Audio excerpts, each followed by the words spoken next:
بسم اللہ الرحمن الرحیم۔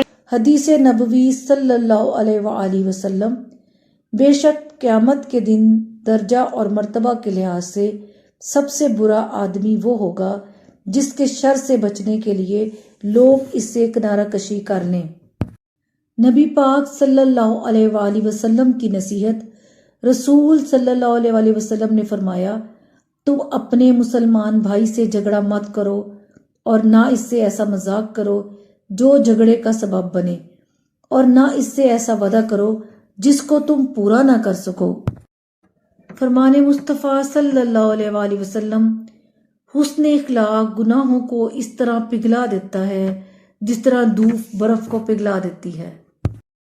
حضرت ابو ہریرہ رضی اللہ عنہ کہتے ہیں کہ نبی کریم صلی اللہ علیہ وآلہ وسلم نے فرمایا، اپنے دوست سے عدادیل اور توسط کے ساتھ دوستی رکھو، شاید وہ کسی دن تمہارا دشمن ہو جائے، اور اپنے دشمن سے عدادیل اور توسط کے ساتھ دشمنی کرو، شاید وہ کسی دن تمہارا دوست بن جائے۔